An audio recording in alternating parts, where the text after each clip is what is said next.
أف فلا تقل لهما أف ولا تنهرهما. السلام علیکم ورحمۃ اللہ وبرکاتہ.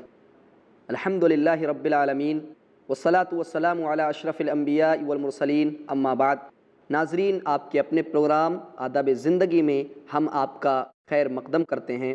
پچھلے ایپیسوڈ میں ہماری گفتگو چل رہی تھی کہ نبی اکرم صلی اللہ علیہ وسلم نے سلام کو عام کرنے کی تاکید کی تھی، اور بہت ہی زیادہ نبی اکرم صلی اللہ علیہ وسلم نے اپنے صحابہ کرام رضوان اللہ علیہم اجمعین کو اس عمل پر برقرار رکھنے کے لیے کہا تھا.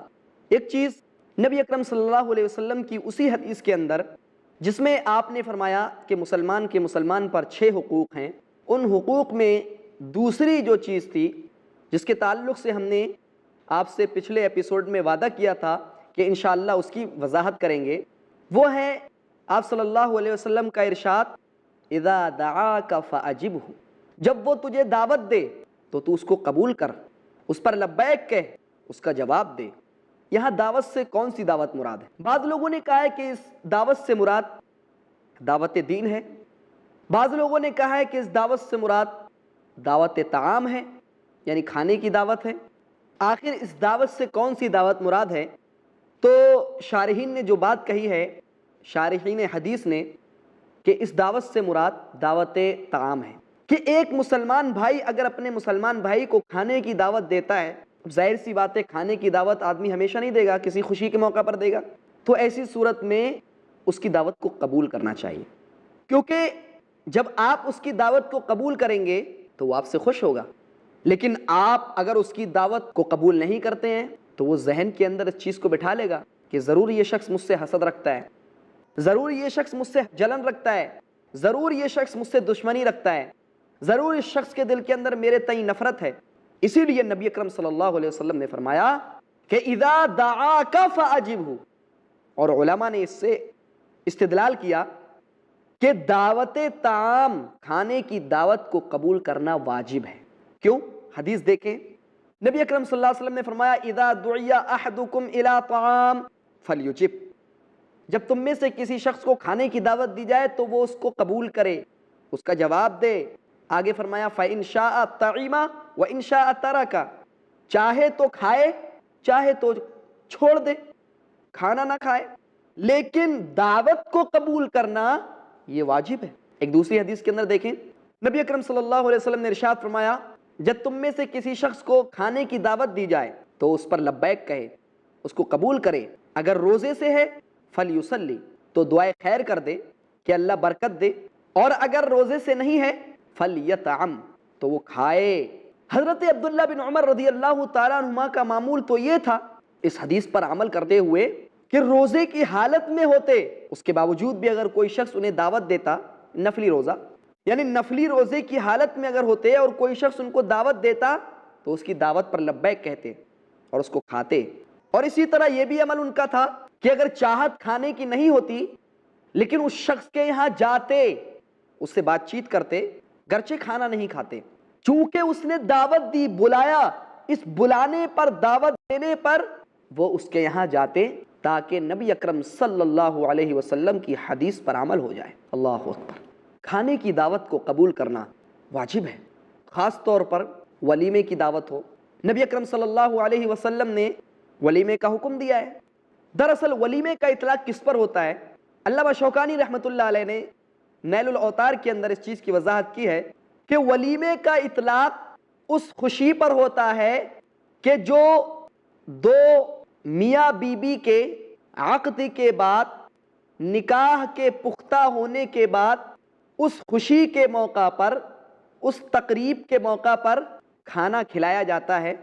علامہ شوکانی رحمۃ اللہ علیہ نے نیل الاوطار کے اندر ولیمے کی تعریف کرتے ہوئے کہا ہے کہ ولیمہ اس دعوت کو کہا جاتا ہے، اس دسترخوان کو کہا جاتا ہے جو دسترخوان میاں بیوی کے درمیان پختہ عقد ہو جانے کے بعد بچھایا جاتا ہے.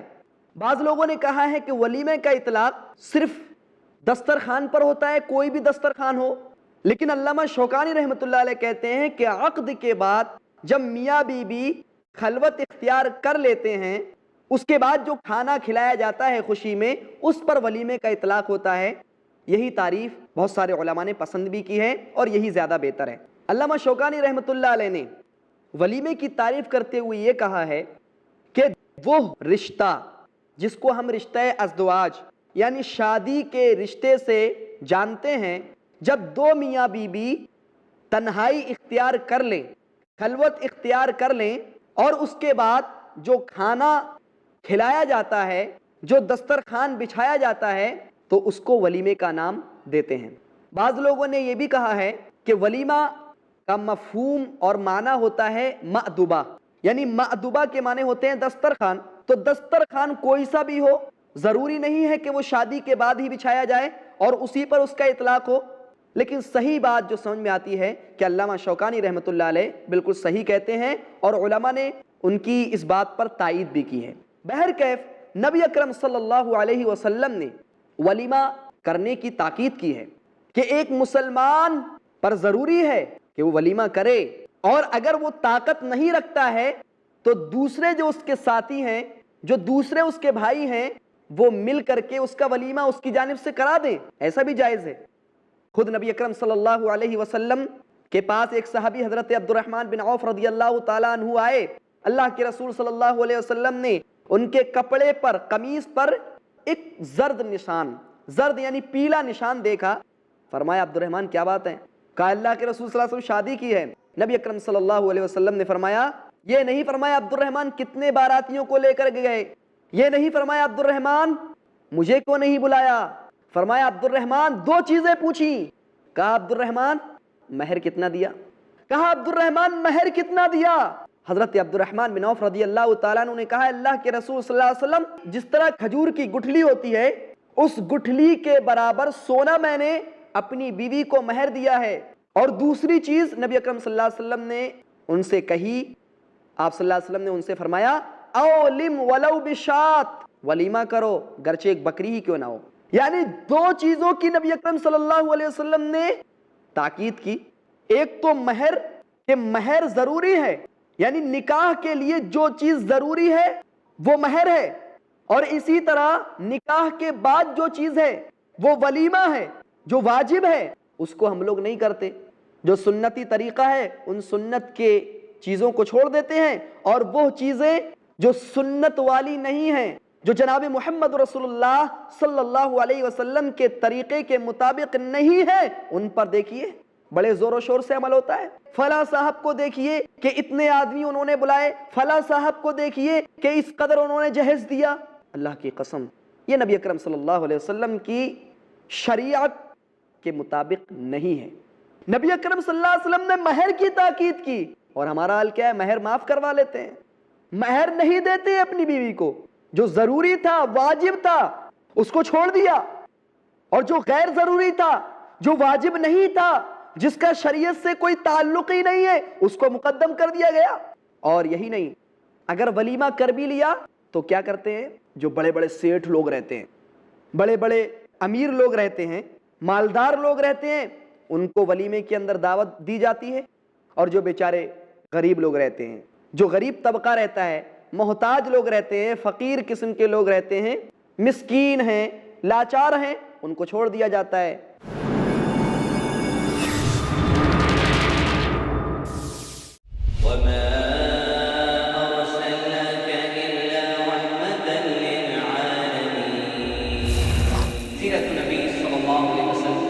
ہاشم قبیلے سے اللہ کے نبی صلی اللہ علیہ وسلم کی پیدائش ہوئی۔ ایک خاتون نے، بی بی حلیمہ جس کا نام ملتا ہے، اس نے آپ صلی اللہ علیہ وسلم کی پرورش کا بیڑا اٹھایا، اور جو ہی بی بی حلیمہ نے آپ صلی اللہ علیہ وسلم کو اپنے گود میں لیا، یہی وہ وقت تھا ناظرین کہ جس وقت سے بی بی حلیمہ کی زندگیوں میں برکتوں اور رحمتوں کا نظام شروع ہو گیا۔ جب 5 سے 6 سال کے درمیان حصے میں آپ صلی اللہ علیہ وسلم کی عمر آئی تو آپ صلی اللہ علیہ وسلم کو زندگی میں دوسرا زبردست دھکا لگا، اور زبردست آزمائش میں آپ ڈال دیے گئے۔ آپ کی والدہ محترمہ کا انتقال ہو گیا۔ جب اللہ کے نبی کی عمر 15 سال یا 18 سال کے درمیان حصے میں ہوئی، یہ وہ زندگی کا حصہ ہے جس کو جوانی کا حصہ کہا جاتا ہے۔ یہ وہ حصہ جہاں پر آج ہمارے بچے ویڈیو گیمز میں مصروف ہیں، کوئی اسمارٹ فون میں مصروف ہے یا کوئی فلمیں دیکھنے میں مصروف ہے۔ اس زمین کی سب سے اعلیٰ ترین شخصیت کی جوانی کا گزارا کیسے ہوتا؟ وہ اللہ کے نبی صلی اللہ علیہ وسلم بکریاں چرا کر اپنی زندگی گزارتے، صرف ابو طالب کے پیسوں کے بھروسے پر نہیں ہوتے۔ سوچ کے دیکھیے، تصور کر کے دیکھیے، اپنے لیے سبق حاصل کرتے رہے، اپنی نصیحت حاصل کرتے رہے، اس لیے کہ سب سے اعلیٰ ترین مثال اگر کوئی ہے تو پیارے نبی محمد صلی اللہ علیہ وسلم کی ذات ہے۔ جانیے محمد صلی اللہ علیہ وسلم کی زندگی، سیرت النبی محمد کاظم کے ساتھ ہر اتوار دوپہر 2:30 بجے صرف iPlus TV پر، بہتر زندگی کے لیے۔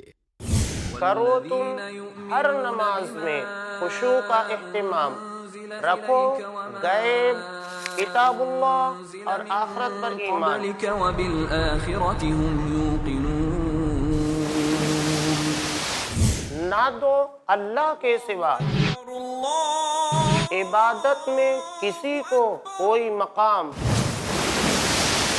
نہ کرو بدکاری اور نہ کوئی کام حرام، مانو اللہ کا حکم اور فرمان رسول، یہی ہیں حقیقی کامیابی کے روشن اصول۔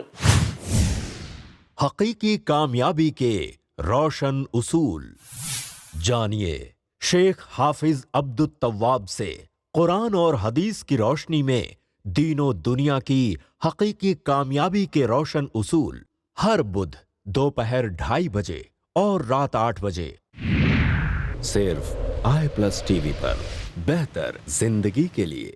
خوش اخلاقی، ملنساری، آداب و احترام کی عادت اور صرف اللہ ہی کی عبادت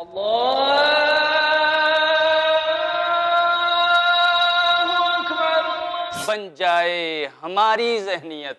ہمارے پیارے نبی صلی اللہ علیہ وسلم ہمیشہ رہے قائم جن اصولوں پر، حقیقت میں ان اصولوں کی پابندی ہے تعمیر انسانیت۔ تعمیر انسانیت۔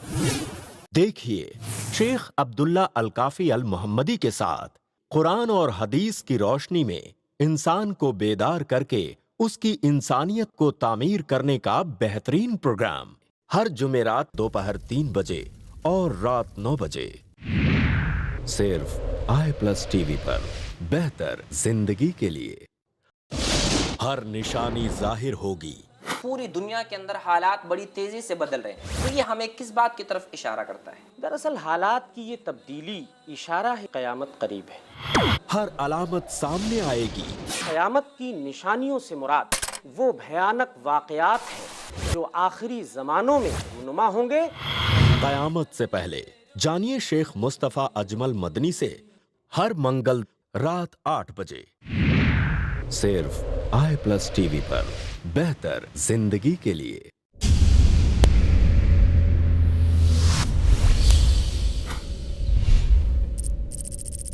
اپنے کیبل یا DTH آپریٹر سے iPlus TV آج ہی ڈیمانڈ کریں۔ iPlus TV free to air اور انڈین رجسٹرڈ چینل ہے۔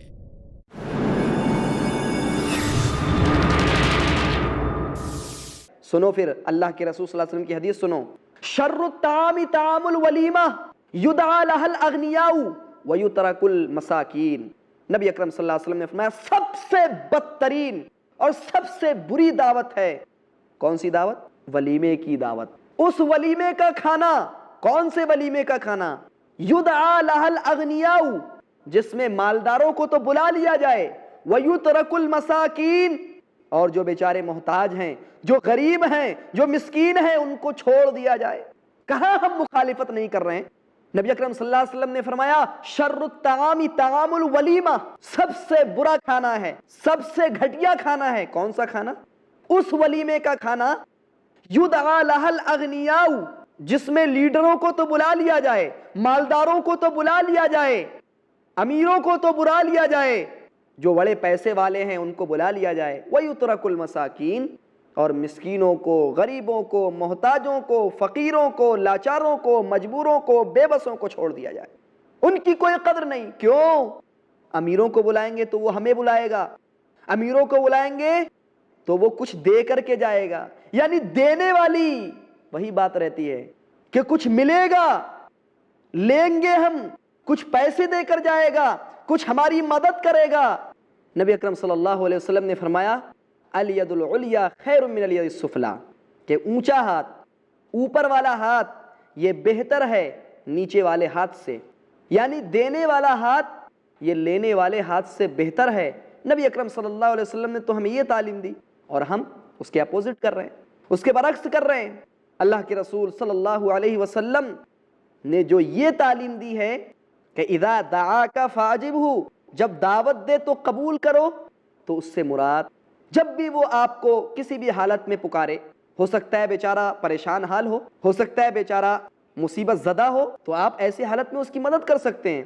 اسی طرح دوسرا مفہوم یہ بھی ہو سکتا ہے کہ کھانے کی دعوت ہے، کھانے کی دعوت میں بلا رہا ہے، ولیمے کی دعوت آپ کو دے رہا ہے، تو آپ اس کو قبول کریں. قبول کرنا واجب ہے، گرچہ آپ کھائیں نہ کھائیں، کیونکہ نبی اکرم صلی اللہ علیہ وسلم کا طریقہ کار یہی ہے.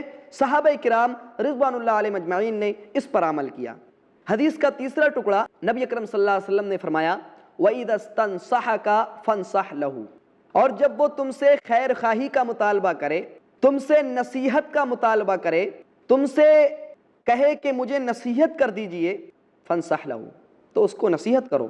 فَانصَحْ لَهُ، اس کے لیے خیر خواہی کو پیش کر دو، جو چیز اس کے لیے بہتر ہو اس کو بتلا دو. بھئی اس نے پوچھا کہ میرے لیے کیا ایسا کرنا صحیح ہے، کیا میرے لیے وہ کام صحیح ہوگا؟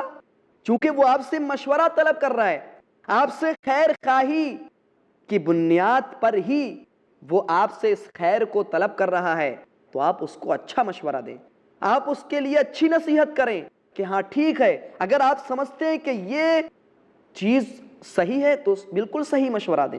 لیکن نبی اکرم صلی اللہ علیہ وسلم کے اس فرمان کے مطابق ہم اکثر دور ہو چکے ہیں. اگر ہمارا کوئی بھائی ہم سے مطالبہ کرتا ہے، ہم سے نصیحت طلب کرتا ہے، ہم سے مشورہ طلب کرتا ہے، تو ہم کیا کرتے ہیں؟ اسے ایسا مشورہ دیتے ہیں جو اس کو ڈوبو کے رکھ دے، جو اس کے بزنس کو چوپٹ کر کے رکھ دے، جو اس کی تجارت کو بالکل ختم کر کے رکھ دے. نہیں، المشیر امین، کہ مشیر مشورہ دینے والا امین ہے، امانت دار ہے، لہذا اسے امانت داری کے ساتھ ہی مشورہ دینا چاہیے، کیونکہ یہ امانت کے طور پر اس نے اپنے بھائی کے سامنے یہ بات رکھی ہے. یہ امانت ہے، جو بات کر رہا ہے یہ کلام بھی امانت ہے، لہذا کلام جو کر رہا ہے، وہ جو امانت پیش کر رہا ہے، مکمل طور پر اس کو اچھے انداز میں سمجھائے، اس کو اچھے طریقے سے نصیحت کرے، خیر خواہی کرے. نبی اکرم صلی اللہ علیہ وسلم نے فرمایا من رأى منکم منکرا فلیغیرہ بیدہ، اگر منکر کو دیکھ رہا ہے کہ یہ شخص جس چیز کا مجھ سے مطالبہ کر رہا ہے، اگر میں اس کو یہ والا معاملہ بتاؤں گا، اس کو اس چیز کو پیش کروں گا اس کے سامنے، تو اس کے لیے یہ چیز خراب ثابت ہو سکتی ہے، تو اس اعتبار سے آپ اس کے بارے میں اچھا حکم دیں، اچھی نصیحت کریں. منکر ہے تو منکر سے روکیں، اگر وہ غلط کام کی طرف جا رہا ہے تو آپ اس کو روکیں. نبی اکرم صلی اللہ علیہ وسلم نے فرمایا من رأى منکم منکرا فلیغیرہ بیدہ، جو شخص تم میں سے منکر بیکار بات کو دیکھے اس کو اپنے ہاتھ سے بدلنے کی کوشش کرے. اگر اس کی طاقت نہیں ہے تو زبان سے کہے، اگر اس کی بھی طاقت نہیں تو دل کے اندر اس چیز کو برا جانے، اور یہ ایمان کا سب سے نچلا درجہ ہے. نبی اکرم صلی اللہ علیہ وسلم نے جو نصیحت کی ہے اس حدیث کے اندر کہ مسلمان کا دوسرے مسلمان پر جو حق بنتا ہے وہ خیر خواہی کو اچھے انداز میں اس کے لیے پیش کرنا ہے، اچھے انداز میں اس کے سامنے اس چیز کو رکھنا ہے. خیر خواہی یہ نہیں ہے کہ آپ اس کو بزنس کا زیادہ سے زیادہ ترقی کرنے کا کوئی راستہ بتلائیں. خیر خواہی صرف یہ نہیں ہے کہ بزنس کے تعلق سے اس کو مشورہ دے دیا جائے تاکہ زیادہ سے زیادہ اس کی ترقی ہو. نہیں، خیر خواہی یہ بھی ہے کہ اسے کوئی اچھا کام بتلائیں جو اسے دین کے راستے کی طرف کھینچ کر لائے. بھائی نماز پڑھو گے فائدہ ہوگا، بھائی نفلی روزہ رکھنے سے یہ فائدہ ہوتا ہے، بھائی اپنوں کے ساتھ اچھا سلوک کرنے کا یہ فائدہ ہے، غیروں کے ساتھ سلوک کرنے کا، اچھا برتاؤ کرنے کا یہ فائدہ ہے، یہ نصیحت کریں۔ نبی اکرم صلی اللہ علیہ وسلم نے اس بات کی زیادہ سے زیادہ تاکید کی ہے۔ ایک شخص اللہ کے رسول صلی اللہ علیہ وسلم کے پاس آیا اور کہنے لگا اوصنی، اللہ کے رسول صلی اللہ علیہ وسلم مجھے وصیت کر دیں، مجھے نصیحت کر دیں۔ نبی اکرم صلی اللہ علیہ وسلم نے فرمایا اس کے مزاج کو دیکھتے ہوئے کہ شاید یہ شخص زیادہ غصہ کرتا ہے، اور اللہ کے رسول صلی اللہ علیہ وسلم کی شخصیت کے اندر اللہ سبحانہ و تعالیٰ نے اس چیز کو بھی رکھا تھا کہ آپ صلی اللہ علیہ وسلم نفسیات کو بڑے اچھے انداز میں پہچان لیتے تھے، جس کو جس چیز کی ضرورت ہوتی تھی نبی اکرم صلی اللہ علیہ وسلم اس اعتبار سے اس کو نصیحت بھی کرتے تھے۔ نبی اکرم صلی اللہ علیہ وسلم نے فرمایا لا تغضب، غصہ مت کرو، غصہ مت کرو۔ اس شخص نے کہا اوصنی، نصیحت کیجئے۔ شاید وہ شخص یہ سمجھ رہا تھا کہ یہ تو کوئی بڑی چیز نہیں ہے، کوئی اچھی نصیحت مجھے کریں۔ نبی اکرم صلی اللہ علیہ وسلم نے فرمایا لا تغضب، غصہ مت کرو۔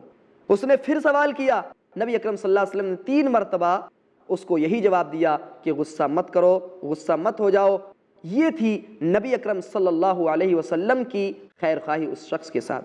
اس لیے اگر کوئی بھائی ہم سے مشورہ طلب کرتا ہے، چونکہ ہم مشیر ہیں، ہم اور آپ مشیر ہیں، مشورہ دینے والے ہیں، تو لہذا مستشار کا خیال کرنا ضروری ہے، جو مشورہ طلب کرنے والا ہے اس کا خیال کرنا ضروری ہے، اور اچھے انداز میں اس کو نصیحت کرے۔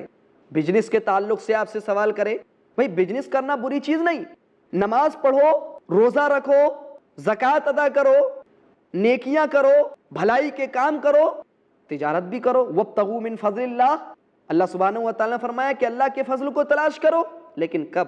بزنس مقدم نہیں ہے، بزنس تجارت پہلے نمبر پر نہیں، پہلے نمبر پر نماز۔ اس اعتبار سے آپ اس کو نصیحت کریں کہ بھائی جان آپ نماز پڑھا کریں، نماز ہم پر فرض ہے، اور نماز اگر نہیں پڑھیں گے تو اس کا یہ عقاب ہے، سزا ہے اللہ سبحانہ و تعالیٰ کے یہاں۔ تو یہ ساری کی ساری چیزیں اس کے سامنے رکھنا بھی ہمارے لیے بہترین چیز ثابت ہوگی، اور اپنے مسلمان بھائی کے لیے خیر خواہی کا باعث ہوگی۔ ہم اس کو اچھا مشورہ دیں۔ وَإِذَا اسْتَنصَحَكَ فَانصَحْ لَهُ، مشورہ اگر طلب کرتا ہے، نصیحت طلب کرتا ہے تو اس کو اچھی نصیحت کریں، کیونکہ یہ اچھی نصیحت کرنا ہو سکتا ہے آپ نے کوئی اچھی نصیحت کی، اس کے دل کے اندر یہ چیز کیا ہے مؤثر ہو گئی، اس کے دل کے اندر یہ چیز بیٹھ گئی، اللہ کی قسم اس کا ثواب آپ کو بھی مل رہا ہے، اور وہ جو نیکیاں کر رہا ہے الحمدللہ اس کو بھی اس کا ثواب پہنچ رہا ہے۔ کس قدر فضیلت ہے نبی اکرم صلی اللہ علیہ وسلم کے اقوال میں، کس قدر فضیلت ہے پیارے رسول صلی اللہ علیہ وسلم کی زبان مبارک سے نکلے ہوئے الفاظ میں، کہ نصیحت کوئی کر رہا ہے اور جس کو نصیحت کی جا رہی ہے اگر وہ عمل کر لیتا ہے تو دونوں اس کو ثواب ملتا ہے۔ وَإِذَا اسْتَنصَحَكَ فَانصَحْ لَهُ، مسلمان کا مسلمان پر حق ہے، اگر حق ادا کر دیا دونوں نیکیوں کے اندر برابر ہو گئے۔ اللہ اکبر۔ ناظرین، چونکہ وقت ہمارا ختم ہو چکا ہے، انشاءاللہ العزیز مزید ہم اسی حدیث کے مطابق اگلے ایپیسوڈ کے اندر گفتگو کریں گے۔ تب تک کے لیے آپ سے اجازت چاہتے ہیں۔ السلام علیکم ورحمۃ اللہ وبرکاتہ۔ وَقَضَى رَبُّكَ أَلَّا تَعْبُدُوا إِلَّا إِيَّاهُ وَبِالْوَالِدَيْنِ إِحْسَانًا إِمَّا يَبْلُغَنَّ